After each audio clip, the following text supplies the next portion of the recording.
Tokoh yang akan kita bahas kali ini adalah GSSD Ratulangi yang akan dipresentasikan oleh saya sendiri, Sarah Kartika Ratri, tim 20 2019-024 untuk mata pelajaran Sejarah Matematika kelas B. Lebih dahulu, saya akan perkenalkan profil dari beliau dengan nama lengkap Berungan Saul Samuel Jacob Ratulangi atau sering dikenal dengan Sam Ratulangi. Beliau lahir pada tanggal 5 November 1890 di Tondano, Sulawesi Utara, dengan orang tua bernama Josias Ratulangi dan Agustina Gerungan. Untuk pendidikan, beliau memulai sekolahnya di Sekolah Dasar Belanda, Wirobici Slagere School, kemudian lanjut di Hofden School.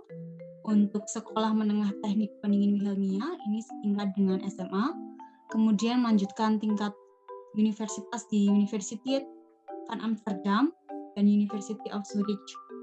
Peran beliau sebagai doktor matematika pertama di Indonesia, dan beliau wafat pada tanggal 30 Juni 1949 di usia 58 tahun. Filsafat yang sering beliau sampaikan yaitu Sitou Timau Tumau Tou, yang artinya manusia baru dapat disebut sebagai manusia jika sudah dapat memanusiakan manusia. Filsafat itu sebenarnya filsafat tua yang berbunyi akad setu astumau utumautu, yang artinya sampai keturunan hidup, ia harus menghidupkan sesama manusia. Filsafat tersebut untuk menanamkan kehidupan masyarakat Minahasa untuk hidup rukun dan memanusiakan manusia, bukan hidup menjadi musuh sesama. Kemudian, perjalanan karir. Setelah lulus kuliah, beliau mengajar di Princess Juliana School. Kemudian beliau mendirikan maskapai asuransi Indonesia.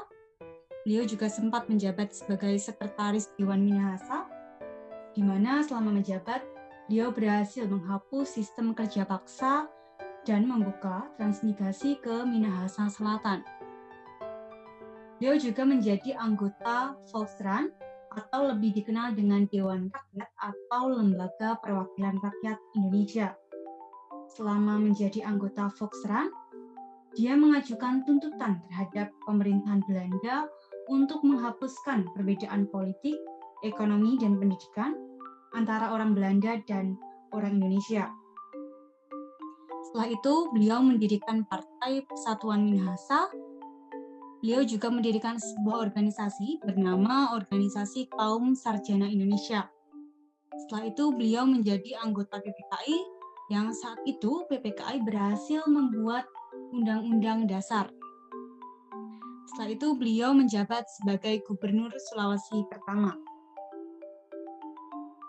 Untuk karya yang dihasilkan, ada dua karya. Yang pertama, Kurven, Sistem Info Stadigen Figuren.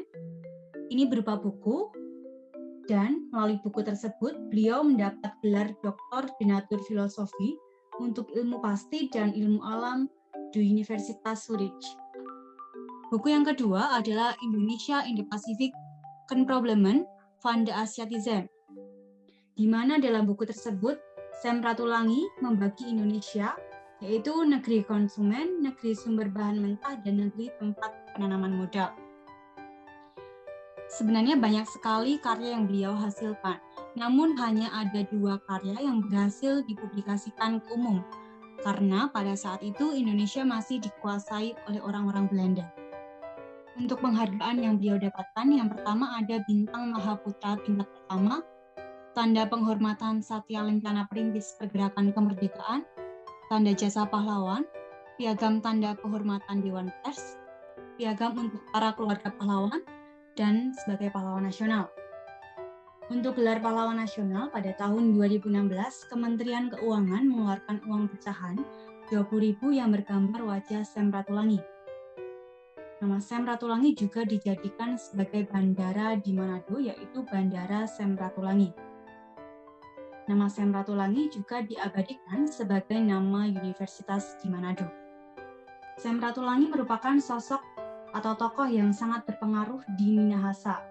Orang-orang di Minahasa sangat menghargai pendidikan, bahkan tidak sedikit dari para orang tua di Minahasa rela memberangkatkan anak-anaknya ke Eropa, terutama Belanda, untuk melanjutkan pendidikan mereka.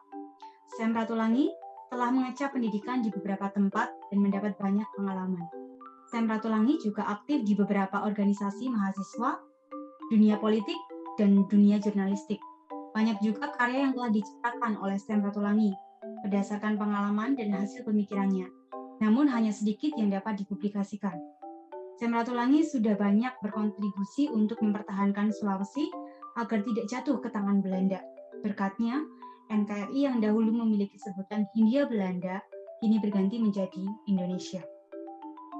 Pelajaran yang penting sekali yang saya dapatkan dari perjuangan beliau adalah kejarlah cita-cita sampai kita mendapatkannya.